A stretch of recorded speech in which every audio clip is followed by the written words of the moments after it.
Dr. Tamilisai Soundarajan. She is the governor of Telangana. And it's good to have you, Dr. Tamilisai, on the broadcast with us. My first question to you, about 8 years of Modi Sarkar, Prime Minister Narendra Modi in office for the last 8 years. What are the big key achievements of the BJP in the last recent years?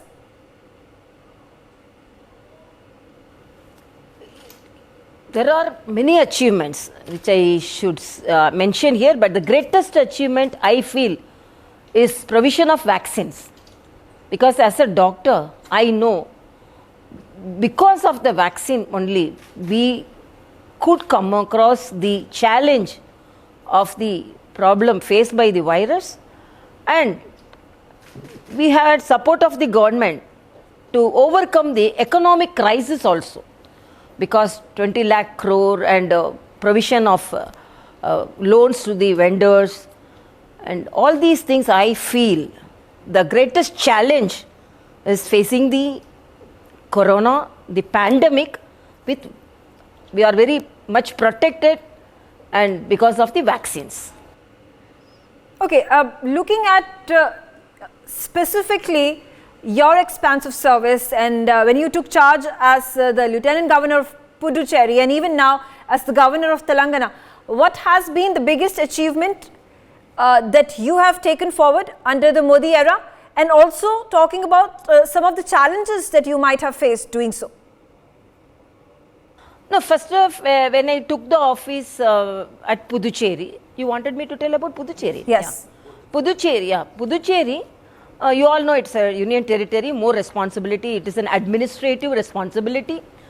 And because there was a misunderstanding between the governor and the former chief minister, lot of schemes were pending. Even the schemes which were very helpful to the people, because of the tussle between both of them, were pending, whether it was pension to the elderly people or pension to the disabled people, and pension to the old age pension, like all these things. Yeah. And help to the fishermen. And all these things were pending. And some of even the salary was pending. And most of the departments' salaries were pending. So it was a challenge for me to provide the salary and the pension and everything to them. Even DBT. DBT, the most of the people didn't get the deposited money. So all these were the challenges. And apart from that, you all know corona was a very big challenge. And I should say, after I took over as the governor, 3 months governor's rule was there. That was a very big challenge. And I am very proud to say, with the guidance of our Honorable Prime Minister, the guidance of our Home Minister, without any problem. At that time, corona was at the peak. Second wave was at the peak. We improved the infrastructure in the hospitals, which was not there previously. The previous government, even though they faced the first wave, they didn't provide infrastructure. Then we improved the infrastructure, and we improved the oxygen content of the hospitals, and improved the bed status, improved the number of ventilators, and improved the whole setup, improved the number of ICUs. Yeah. So it was a very big challenge, but I'm very proud. We had a unique Puducherry model. We didn't go for general lockdown or regional lockdowns. We assessed the problem in the regions, and we had a regional lockdown. So vendors were allowed to sell their products. So it was a Puducherry model, and we allowed the celebrations with all COVID protocol. The newer celebrations were, Pongal celebrations were, Deepavali celebrations were, but which was not allowed in the adjacent Tamil Nadu. So I am very proud we had a Puducherry model, and we had a very good control of corona. Then 3 months of the governor rule was really a challenge.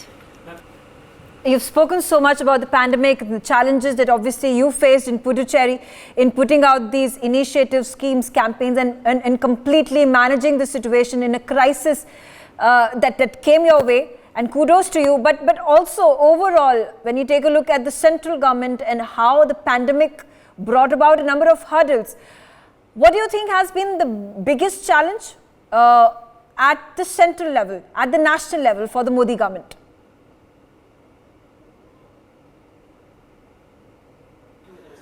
No, only one thing I can say. whatever may be the situation.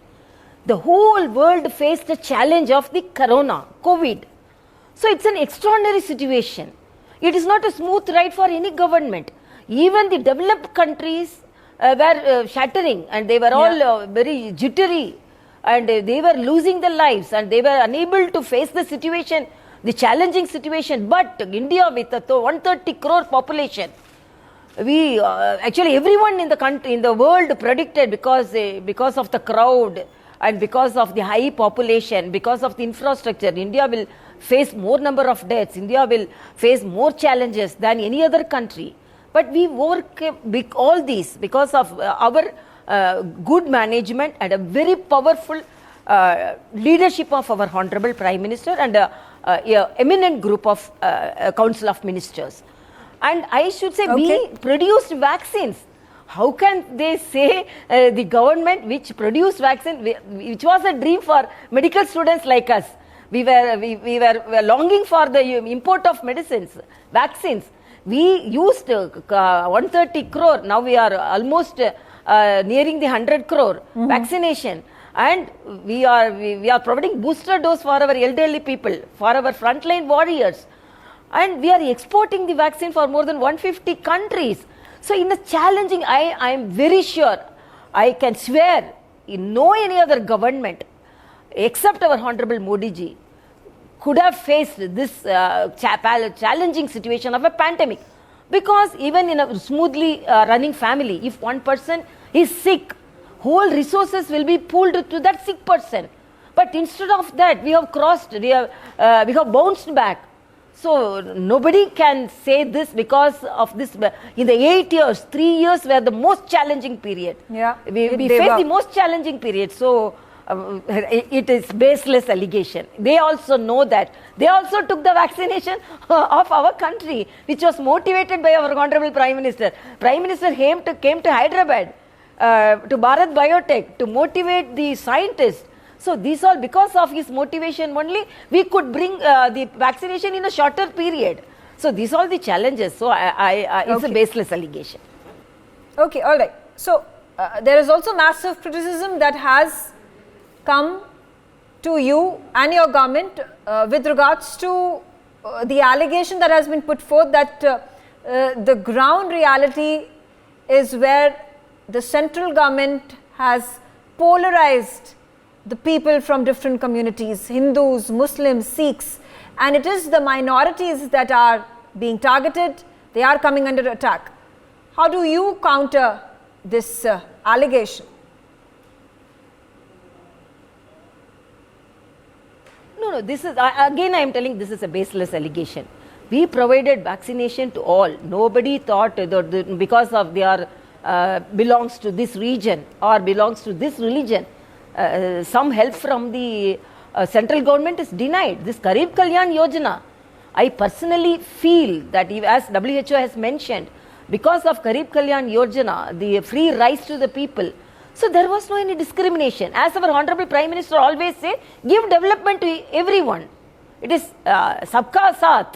So to everyone you are giving the, so where is the discrimination? The previous government and other, we want to politicize, they had some pampered some of the people, but I feel there is no any discrimination.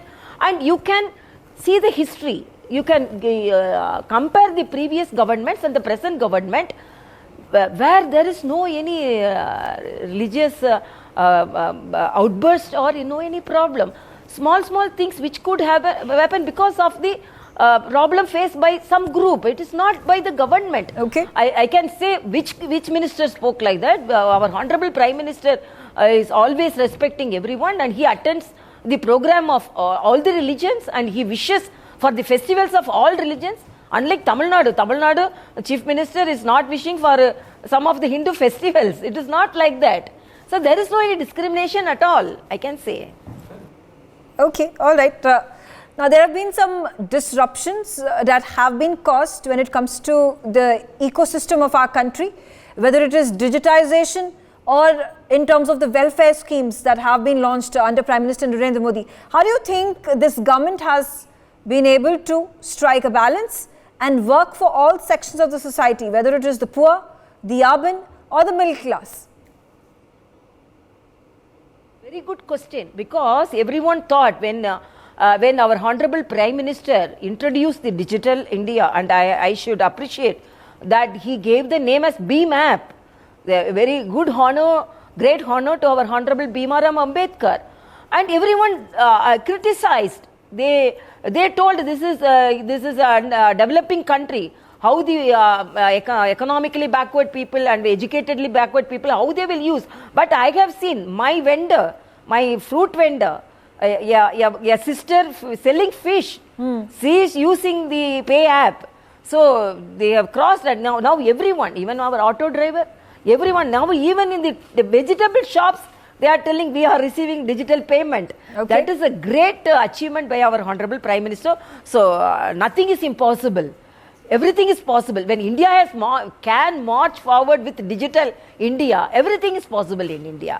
And Jandan, more than 45 crore people have started the account, which was not there previously because of the DBT. As an administrator, I'm very happy. We are not asking the people to stand on lines. Once in Tamil Nadu, when there was a flood, people stood in the line and there was a stampede and we lost life. We are not seeing such situations. Just like that, we are through DBT we are distributing because the people are having the account.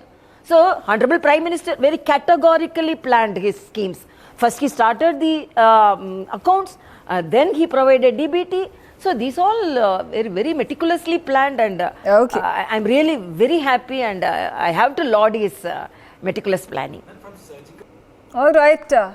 Thank you, Dr. Tamilisai, for joining us on the broadcast and sharing your views about the achievements, the challenges, the problems, and how the BJP government has been able to circumvent them in the last 8 years of Modi Sarkar. For more such videos, subscribe to the NewsX YouTube channel, hit the bell icon.